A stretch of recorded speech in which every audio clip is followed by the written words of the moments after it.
नमस्कार दोस्तों, मैं हूं मनोज गुप्ता और आज सार्थक फाइनेंशियल सॉल्यूशन में हम फिर से आपके लिए कुछ जानकारी लेकर आए हैं और कुछ चार्ट्स लेकर आए हैं जिन पे से आप अगर थोड़ा सा ध्यान देंगे तो अच्छा पैसा बना सकते हैं। तो सबसे पहले आज की एजुकेशन। आज हम बात करेंगे FOMO, fear of missing out के बारे में। क्या होता है ये फोमो?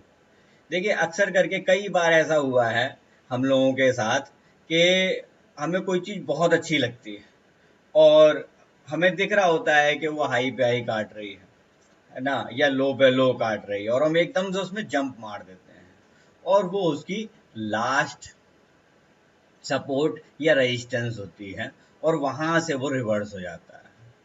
इस कारण से अक्सर करके बहुत सारे लोगों का पैसा चला जाता है। तो हमें सबसे ज़्यादा ध्यान ये रखना है कि फियर ऑफ मिसिंग आउट में ना फंसे।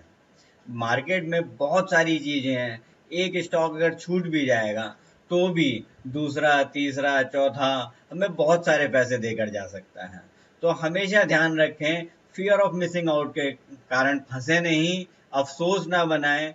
ध्यान रखें जो मैंने अपने पिछले वीडियो में कहा था, flexible with your expectations and rigid with your rules. Rules के साथ रिजिड रहें, एक्सपेक्टेशन के साथ फ्लेक्सिबल रहें। नेक्स्ट, जो बड़ी गलती होती है अक्सर करके, ट्रेडर्स जब विनिंग स्ट्रीक में चल रहे होते हैं तो वो BIKB यानी कि बट आई नो बेटर के शिकार हो जाते हैं। यानी कि अगर मैं लगातार अच्छा खेल रहा हूँ, लगातार अच्छा खेल रहा हूँ, मेरा हर स्टॉक प्रॉफिट में कट रहा है, तो कुछ समय बाद क्या होता है कि मुझे लगने लगता है कि मार्केट जो है वो वैसे ही चलेगा जैसे मैं सोच रहा हूँ। लेकिन मार्केट कभी वैसे नहीं चलता है, मार्केट हमेशा अपने हिसाब से चलता है और हमें उसके हिसाब से एडजस्टमेंट करनी होती है। तो BIKB यानी बट आई नो बेटर के शिकार कभी ना बने। जैसे ही आपको ये लगने लगे कि मार्केट अब वैसे ही चलेगा जैसे कि मैं सोच रहा हूँ, उस दिन काम बंद कर दें। एक आध दिन चाहें तो ब्रेक ले लें। ये मैं इसलिए कह रहा हूँ, इससे आप अपने प्रॉफिट को रिटेन कर पाएंगे। अदरवाइज बहुत सारे लोग आते हैं बाजार में और ढेर सारा नुकसान करके चले जाते हैं। तो ये आज की दो सलाह मेरी। सबसे पहले फोमो और फिर BIKB, इन दोनों का ध्यान रखें। अब आते हैं हम तो अपने निफ्टी, बैंक निफ्टी और एक स्टॉक फ्यूचर की डिस्कशन के बारे में। गोल्ड के बारे में भी मैं अपना व्यू दूंगा, आप उसे ध्यान से सुने और मैं उम्मीद करता हूं कि आपको जरूर काम आएगा। तो सबसे पहले चलते हैं निफ्टी के पास। निफ्टी में देखिए, आज मैंने जो है कंजेशन लाइन भी बनाई हुई है, यानी कि एक ऐसी रेंज जिसमें निफ्टी के रहने का मुझे पूरा विश्वास है कि इसको अभी निफ्टी बहुत जल्दी काटने वाली नहीं है। अगर इस रेंज को निफ्टी काटती है तो नए टारगेट्स के लिए खुल जाएगी। तो आप देख सकते हैं निफ्टी जो है एक रेंज में फंसी हुई है। नीचे की ट्रेंड लाइन ये पहले भी मैं आपको दिखा चुका हूँ, एक बार चार्ट हल्के करके फिर दिखा देता हूँ। ये काफी लंबी समय से मैंने खींची हुई है और उसके ऊपर ही निफ्टी चल रही है। इसका मतलब यह है कि निफ्टी अभी भी बुलिश ट्रेंड में ही है। कृपया शॉर्ट ना करें, या करें तो इंट्राडे में ही स्ट्रिक्ट स्टॉप लॉस के साथ उसे कवर कर लें। अब दूसरी बात मैं कहूंगा कि अगर आप एग्रेसिव ट्रेडर हैं तो जब भी निफ्टी 15,000 के आसपास आ जाए, आप एक छोटा सा स्टॉप लॉस लेके, जो कि बनेगा 15,060, और ज्यादा अगर आप रिस्क ले सकते हैं तो 15,120 का एसएल लेके आप शॉर्ट कर सकते हैं। Only for aggressive traders. Short करके कवर आप कहाँ करेंगे? जहां से इसने last day gap up opening की थी, यानी कि 17,775, और इसको 14,775, और इसको 14,710, 720 तक भी देख सकते हैं। इससे लंबा शॉर्ट अभी खेलने की सलाह हम नहीं देंगे, यानी कि 300 पॉइंट। उसके बाद नेक्स्ट चार्ट फॉर्मेशन का इंतजार करेंगे और आगे काम करेंगे।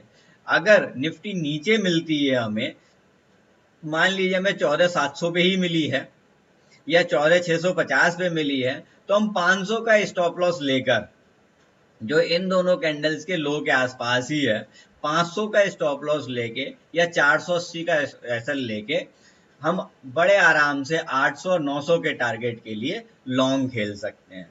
देखिए अभी निफ्टी का जो जोन है, क्योंकि ट्रेंड बुलिश है और अपने रेजिस्टेंस के बहुत पास है, इसलिए जो भी ट्रेड करें वो ध्यान से करें और एसएल के साथ करें। अब हम चलते हैं बैंक निफ्टी पर। बैंक निफ्टी में ये सपोर्ट एंड रेजिस्टेंस की जो लाइनें हैं या रिट्रेसमेंट लाइन है, ये मैंने पिछली बार भी आप लोगों को दिखाई थी। बैंक निफ्टी उसी ट्रेडिंग जोन में बड़े आराम से ट्रेड कर रहा है, बहुत ज़्यादा दिक्कत इसे है नहीं अभी किसी प्रकार की। ये भी बुल रन में ही है, बुलिश व्यू ही इसका बन रहा है। अगर 33,200 के ऊपर टिकती है बैंक निफ्टी तो 400 और 800 तक के टारगेट बनेंगे, 33,400 और उसके बाद 33,800 तक के। लेकिन अगर 33,200 के नीचे टिकती है तो हम वेट करेंगे 33,000 तोड़ने का। 33,000 तोड़ने के बाद इसके नीचे के टारगेट जो बनेंगे 32,400 32,350 तक के बनेंगे। तो ये 600 पॉइंट का अप्रोक्स दोनों साइड व्यू है। इसमें निफ्टी और बैंक निफ्टी दोनों में ध्यान से काम करें, क्योंकि ये समय है छोटे से करेक्शन का और उस करेक्शन में हम फंस ना जाएं, इसलिए हमें बहुत ध्यान से काम करना होगा। इन दोनों के अलावा जो मुझे स्टॉक बहुत अच्छा लग रहा है वो है हमारा टाटा मोटर्स।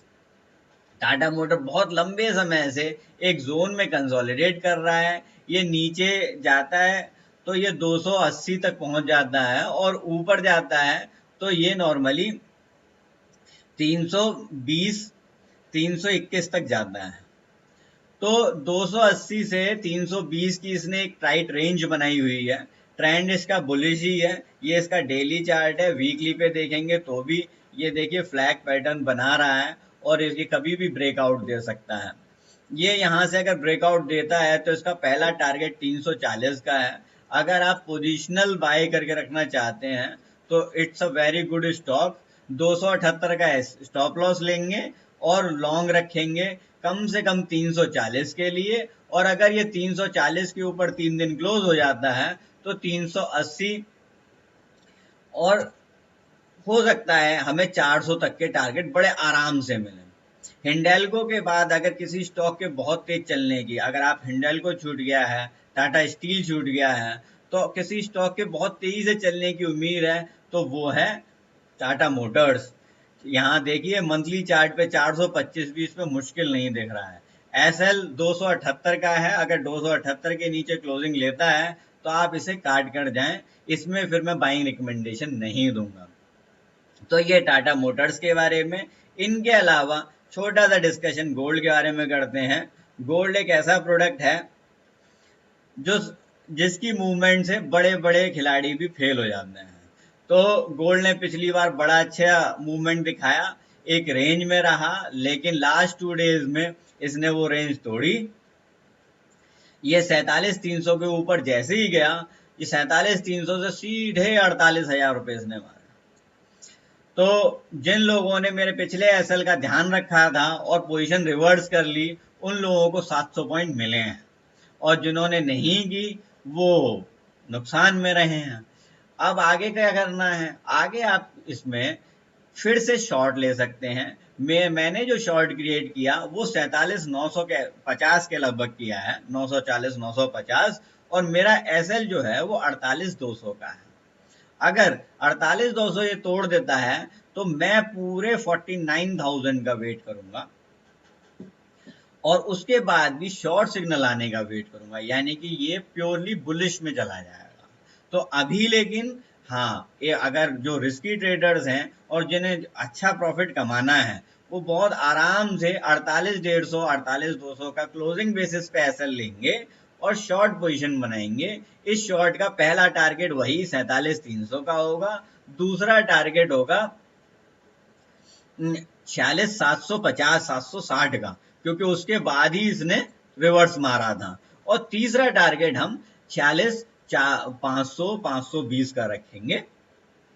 उसके बाद हम इसको पोजीशन को रिव्यू करेंगे कि whether we have to continue with this position और नॉट।